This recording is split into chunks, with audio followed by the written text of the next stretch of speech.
as I go back to dear old Anthony Albanese, I don't think he's in a good position tonight. Whatever happens, even if they squeak over the line, if he comes in a lot less than the normalised by-election swing against the government, I think, I'm not saying they're going to move on their leader, but I think there's a lot on that backbench themselves in tight seats who'll look at him and say, does he have the ammo to take on Scott Morrison? And I think he's been found wanting on many occasions, and this will be the first electoral test for him, and it's not looking good. Richard?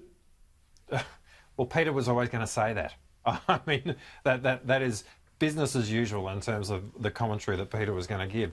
I come back to what I was saying at the start. The circumstances in which this election is occurring are so extraordinary, and they're extraordinary even in terms of how we're digesting the count tonight. I mean, I can't remember looking at a particular electorate before where so much hung on the counting of a few booths, because there's so much of the result sits in those pre-poll booths. And that speaks to how completely different the environment is compared to previous elections and compared to what the next federal election is going to be. So, you know, of course, people are going to write and analyse a whole lot of things. That's what people are paid to do.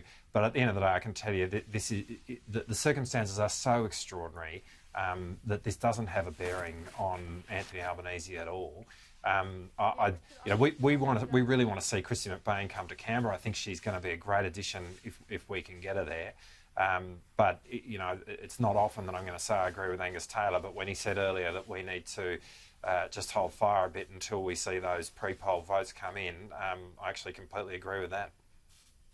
I've got to jump in there. I mean, I just think Labor needs a reality check. You lost the unlosable election 12 months ago. You're on a hiding to nothing here with a 100-year history stacked in your favour, and it doesn't look good. I'm not saying that you're going to lose, but you're certainly not going to win strongly. And I'm not paid to say whatever you think I'm paid to say to run a line. I am just as tough on my old party on occasion. Malcolm Turnbull and others will tell you that. I'll call it as I see it. I think Labor's in trouble with Anthony Albanese as their leader. I think the Greens vote's not aiding you as it has in the past. And I think you had a great candidate here. You can't blame your candidate. I think the Libs had a terrific candidate too. So there is reflection when the candidates are so well matched. There is a reflection on the leader. And like you, I've sat there in opposition and I've been through by-elections where they reflect on the opposition leader. You can't hide from the fact, mate, it reflects on your leader. Yeah, but it's as if the analysis that you're giving is suggesting that this election is occurring in normal circumstances, and it just isn't. I mean, it's a global pandemic. Back to the pandemic point. Yeah, but that's what the Labor talking points, because I'm looking at what all your other Labor commentators are saying around the country, and you're all saying the same thing, right, mate? That is in your talking whether we're point. saying the same thing or not. Let me finish. In 100 years, we didn't have world wars, we didn't have other global issues, we didn't have things like the GFC that you all hid behind your skirts when you were with Kevin Rudd. There are plenty of things that have happened in the last 100 years. This pandemic is important, but it's not seismic that it rewrites history. OK, but if we're going to take the 100-year line, you've actually got to do the proper analysis in relation to that.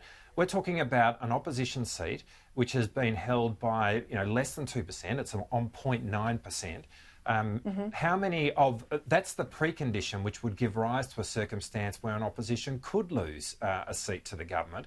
It's not as though that event happens every week over the last 100 years. I'm not sure there was a by-election of that kind and that description during the World Wars or during the global well, there certainly wasn't during the global financial crisis. Indeed, all the by-elections that occurred, there were much safer seats held by opposition. So, when you're going to do the analysis of... Seat, but if you can... 100 years in history. Yeah, if you let me finish. If you're going to do the analysis, what we're actually talking about is probably a handful of seats over that period of time which actually meet the precondition which would make this possible. And this, against a handful of others, not 100 years of history, but like 5 or 6 other results, is happening uniquely in the midst of a crisis which is seeing the government of the day occupying almost the totality of the free media space, which is completely understandable. So, I mean, that's the circumstance. So why is it working for Labor in Victoria? Attempt, mate. Richard, a really valiant attempt, and I admire you and love you for it. But the crux of the problem is, if Labor doesn't win tonight, Anthony Albanese does suffer.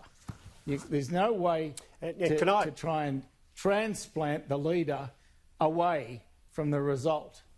The leadership has always got to be wrapped in that result. It's got no choice.